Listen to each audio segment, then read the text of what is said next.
Hello everyone and welcome back to my channel. I hope everyone is having a wonderful day so far.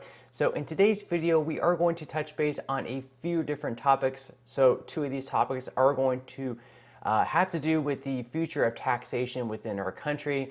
Now recently the Republicans did go ahead and defund the IRS. We're going to talk about that and see the chances of this bill actually happening, actually passing through the Senate and being signed into law by President Joe Biden. Also, there is a bill coming up very soon that the Republicans will be voting on in the House that will have to do with the future of taxation. This is going to be very, very interesting. We're going to be talking about the chances of this bill passing as well.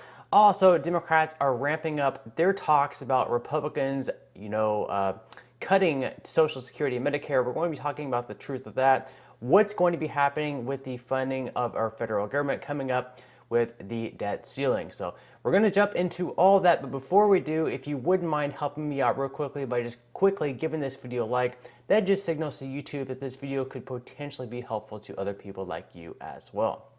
Okay, so jumping right into the video, straight from the AP News, House GOP kicks off majority with vote to slash IRS funding.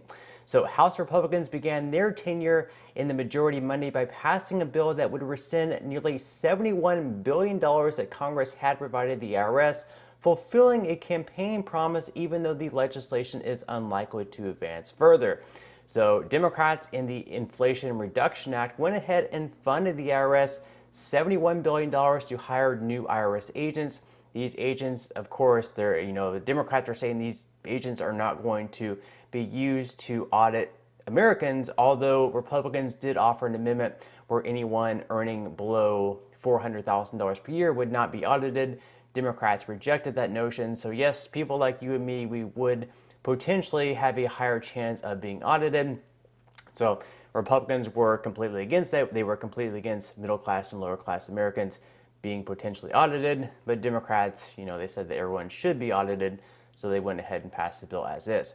Now, Democrats have beefed up the IRS over the next decade to help offset the cost of top health and environmental priorities they passed last year and to replenish an agency struggling to provide basic services to taxpayers and ensure fairness in tax compliance. The money is on top of what Congress provided the IRS annually through the appropriations process and immediately became a magnet for GOP campaign ads in the fall, claiming that the boost would lead to an army of IRS agents harassing hardworking Americans. The bill to rescind the money passed the House on a party line vote of 221 to 210. The Democratic-controlled Senate has vowed to ignore it. So as I said here, it passed the House, but the Democrats in the Senate, they currently have the majority, 51 to 49. So they are just going to completely ignore this bill. They are not even going to vote on it. And if they did vote on it, most likely it would be another party line vote where we would have 49 Republicans vote in approval of it, 51 Democrats vote against it, and they would need at least 60 votes in order for it to pass. So this bill has no chance of passing. It's pretty much just the GOP claiming their stance, trying to make a statement here saying that we're trying to defund the IRS. And we're not able to defund the IRS because the Democrats are completely against it. Now, shortly before the vote, the nonpartisan Congressional Budget Office projected that rescinding the extra IRS funding would increase deficits over the coming decade by more than $114 billion. That created an awkward moment for Republicans who have been saying that addressing deficits would be one of their top concerns in the majority. It offered an early example of how the GOP's bold promises on the campaign trail could get tangled in the messy reality of governing. So yes, in this Congressional Budget Office report, it did show that our deficit would actually be increasing by $114 billion. Now Republicans coming into the midterm saying that we're all about decreasing this deficit. So what they would be doing here is actually the opposite of what they're promising. Now Republicans are saying that we should not try to decrease the deficit by taxing Americans further and auditing on their tax returns and taking money that they're earning. What they should be doing is actually taking money out of what we're spending, whether that's defense spending, whether that's on anything else. So it's kind of an interesting concept there, but let me know what you think in the comment section below. Now, in some other news, this is straight from Yahoo News. Republicans signal cuts to Social Security, Medicare with new House majority. House Republicans are making clear that they intend to seek cuts to entitlement programs like Social Security and Medicare with their new majority in the 118th Congress. They plan to target health care programs, follow demands from a group of conservatives that helped elect House Speaker Kevin McCarthy over the weekend. Those far-right lawmakers have sought across-the-board spending cuts in order to tackle the growing national debt. But the narrow House GOP majority, McCarthy can afford to lose just 4 votes on any bill, is far more divided on cuts to defense spending than for entitlement programs. As part of his list of concessions to conservatives, McCarthy reportedly agreed to cap spending for the next year at fiscal 2022 levels, which would amount to over $130 billion in cuts from last month's $1.7 trillion government funding bill. So, Republicans are wanting to cut spending for the year ahead in 2023. So we're not increasing this national debt above current levels, which I believe we're $31 trillion in debt right now. If we don't get this under control, it could easily balloon up to $35 trillion, $40 trillion. And yes, this is a very real problem for the future of our country, and also a really big problem as far as inflation goes. So that is something that we definitely need to get under control. Now, what we should end up cutting, it's definitely up for discussion. In my opinion, at least, we should never, ever cut Social Security or Medicare. Let's face it, us as Americans, we've been paying into these two programs our entire lives, anywhere between 6.2 to 12.4% on Social Security. And then once we get to that age, these are benefits, these are not entitlements. These are benefits that we've been paying taxes on our entire life. So quite frankly, it is ridiculous to ever consider cutting Social Security. And a lot of Republicans actually agree with me. Some Republicans say that we should have perhaps some changes, such as raising the full retirement age from 67 perhaps maybe to 68, 69, or 70, just because we are living longer. That I disagree with as well. There needs to be some other change to take place. Okay, so however, Republicans don't plan to alter benefits for Social Security and Medicare recipients, according to Representative Chip Roy.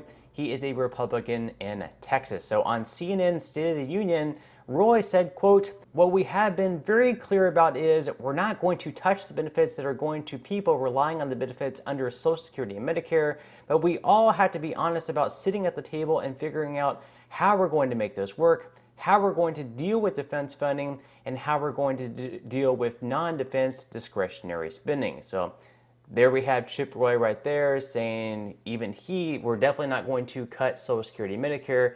Cutting those two programs are off on the table. However, maybe defense funding is something that we could potentially cut. But again, we have a lot of Republicans who are completely cutting defense spending as well. So what are they going to cut to try to get the amount of spending that we have under control? Who's to say? Now, according to Responsible Statecraft, after days of negotiations, Representative Kevin McCarthy is considering cutting the Pentagon budget by $75 billion in order to gain the support of roughly 24 Republicans who have opposed his bid to become Speaker of the House, according to Bloomberg.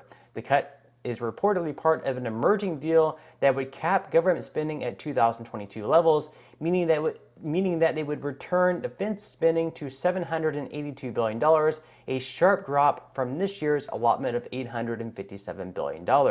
Now, according to the Peter G. Foundation, and as you can see up with the chart that is currently up on the screen, yes, as a country, we do spend quite a bit on defense funding. As you can see, this is actually an outdated chart. We're now spending $57 billion, or even more than that. But this chart right here shows us spending $801 billion. And as you can see, those other countries are actually the next 9 countries in line after us in terms of spending on defense funding. And if you add all those up, that only comes up to $777 billion. So we are spending a heck of a lot of money on defense funding. Do we need to be spending $850+ billion on defense funding when the next countries in line aren't spending nearly that much? Maybe we could actually cut defense funding. Maybe it's something else, but we spend a whole heck of a lot of more money than the other 9 countries combined, so we definitely spend more than our fair share there. Now, quickly moving into some other news in our last story for the day. This is going to be that new interesting bill that I was talking about earlier on in this video. So according to Fox News, House Republicans to vote on bill abolishing IRS eliminating income tax. So there would be a couple of different things here. They would be completely abolishing, getting rid of the IRS altogether, and then they would also be eliminating any income tax. So you would not be taxed any further. Any income you make would be completely yours. You would not have to give any of your money to Uncle Sam. So Republicans in the House of Representatives will vote on a bill that would abolish the IRS, eliminate the national income tax, and replace it with a national consumption tax. So there would be a new tax here, something called the national consumption tax. No longer an income tax, but a national consumption tax. So we're going to go into what this is going to be all about. Fox News Digital has learned that the House will be voting on Georgia Republican Representative Buddy Carter's reintroduced Fair Tax Act that aims to reel in the IRS and remove the national income tax, as well as other taxes, and replace them with a single consumption tax.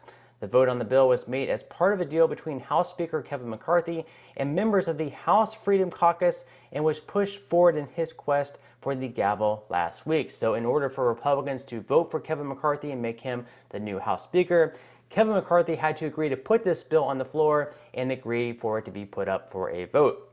Specifically, the bill gets rid of the national, personal, and corporate income taxes and abolishes the IRS, which is slated to hire 87,000 new agents unless congressional Republicans can stop it, as well as implements a national sales tax. Additionally, the bill gets rid of the death, gift, and payroll taxes and would replace the current tax code with a national consumption tax. So in this bill, once again, you would be keeping all of the income that you make. None of it would be taxed ever again, but there would be that national consumption tax. Now, this is really pretty interesting. So how this would actually work is you would basically be sent kind of like a stimulus check every single month. It wouldn't necessarily be a stimulus check, but it would just be sort of an allowance. So for each adult, you would be allowed $13,590 every single year to spend. And then anything above that amount, you would be taxed at 23%. So basically, this chart up on the screen here, you can see for one adult, once again, you would be allowed an annual consumption allowance of $13,590. So basically, every single year, you would receive $3,126 from the federal government, which makes out to, on a monthly basis, of $260. So yes, you would be taxed on the first $13,590 that you spend, no matter where, whether it's buying a car, whether it's at the grocery store or anything. But this tax would come out to $3,126 over a period of year, but the federal government would be recomping you by sending you this money, so you would not actually be losing any money on the first $13,590 that you spend. And then, of course, as you have, say if you're an adult and you have one dependent, that gives you around $5,000 more every single year. Two dependents is another $5,000. Now, if you're married, of course, you're not punished for being married, so you'll receive double the allowance. So it goes up from $13,590 up to $27,180. And then the same goes there. If you're married and you have one dependent, it goes up right around $5,000 as well. So in my opinion, at least, this is quite an interesting bill, because a lot of people would say this could actually be bad, where people who earn the least actually end up paying more in taxes, because if we spend the same as, say, like Jeff Bezos, then Jeff Bezos is going to be paying a whole lot less in taxes. However, if I'm looking at a lot of the wealthiest people in the world, like Jeff Bezos, Mark Zuckerberg, Elon Musk, people like that, they're going out and they're buying very pricey cars, they're going out and buying very pricey yachts.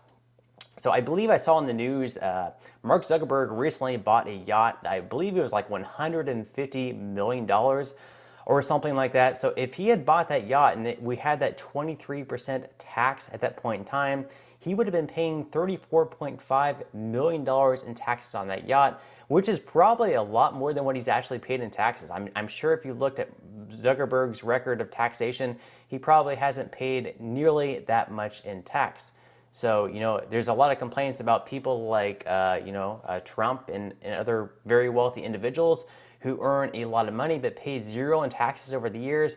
That's because they're able to get around this, because they have the best CPAs, the best lawyers to help, look for these tax loopholes where they're paying very little in taxes, even though they have a lot of assets, even though they're very wealthy, right? This would kind of get around that, because when you're paying for anything, you're getting taxed on the money. and it would just simplify the tax system as well, because we have the tax season coming up, and it should be very easy, where the IRS is supposed to know how much we owe them, but yet there's a very strong chance that we can get audited. They make the system as it currently is very, very difficult, and when it's ridiculous that a lot of us have to even hire accountants or CPAs to do our taxes because it's so difficult. And then, of course, there's always a chance that the IRS can audit us. I mean, if the IRS knows how much money we owe them, why can't they just tell us how much that we owe them, and we can just pay them that amount? It's like, it's set up to be a trap, basically, where we're supposed to spend a lot of time on our taxes or hire someone to do our taxes. We send them the amount that we believe that they owe, and then they can come back and say, oh, no, you owe us thousands of dollars more. It's a ridiculous and very stupid system right now, and I think this could be an interesting bill. Now, the chances of it actually passing, yes, I think it will pass the House. It probably will pass on, where all the Republicans vote for it, Democrats vote against it, it goes to the Senate to die. But it is a very interesting system, and I think the current system that we have does need to be overhauled in a way that's very much more simplified. It should not be a stressful process where we're spending hours trying to do our taxes and then being scared that the IRS is going to try to crack down on it. It's completely ridiculous. So this bill has no chance of passing, but it is very interesting. Let me know what you think in the comment section below, whether or not you like the bill. So on that note, I'm going to go ahead and wrap up this video. I'm about to head out to an anniversary breakfast with my wife. So hope you guys all did enjoy this video. If you did, make sure to give it a like, subscribe to my channel if you have not already, and make sure to ring the notification bell. That way you will be the very first to be notified when I do release future videos. And until next time, I hope you have a wonderful day ahead, and I'll see you in the next video.